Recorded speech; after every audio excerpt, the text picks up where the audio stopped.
Hi, I'm Dr. Matthew Stay from National Pike Chiropractic, and we have reached the last stage of our shoulder pain continuum, and that is frozen shoulder. So what is it and how do we treat it? And we're going to go over that here right now. Frozen shoulder syndrome, or adhesive capsulitis as it is technically called, describes an ongoing and painful limitation of active and passive shoulder and shoulder blade motion.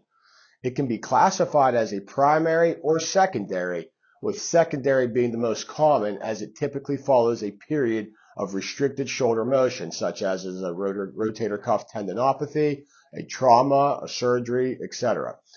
Now, adhesive capsulitis itself can be subdivided into 4 stages. Stage 1 is the precursors phase, characterized by achiness that becomes sharp at relatively preserved end range. Stage 2 is recognized as the painful or freezing stage that demonstrates a gradual progressive loss of shoulder range of motion over the next weeks to months. Stage 3 is the frozen stage, characterized by pain and significant loss of range of motion for the next several months. And then finally, stage 4 is the thawing stage that is associated with progressively decreasing pain and stiffness. Patients may require up to 9 months to regain a functional range of motion. All right, so the last stage in our shoulder pain continuum is frozen shoulder or adhesive capsulitis. And the recognized diagnostic criteria for this is typically a gradual history or a gradual onset with persistent pain, loss of motion, a global loss of active and passive motions, as well as being able to provoke that pain at the end range in all different movements. And one last thing that's usually a part of the diagnostic criteria is that x-rays are usually negative. There's nothing that's going to show up on that. But there is a test that we can do that's highly sensitive for this and would suggest that you are dealing with frozen shoulder. And that test is called the distension test in external rotation. And all we're going to do is take his arm out in external rotation and then a quick sudden pull on the joint.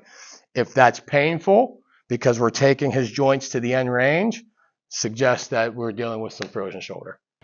Adhesive capsulitis has traditionally been thought of as a self-limiting disorder that can last up to 18 months.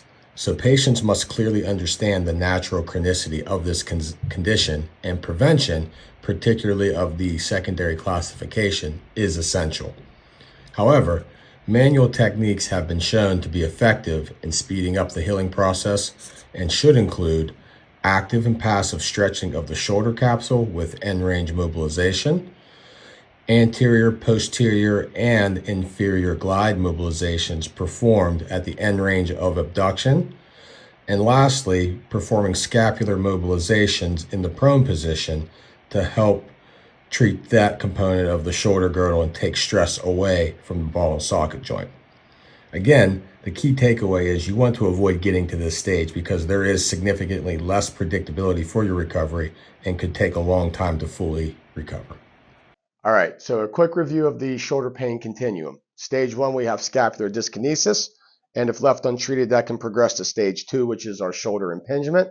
From there, it can go to stage 3, which is the rotator cuff tendinopathy. And lastly, we have stage 4, which is our frozen shoulder or adhesive capsulitis.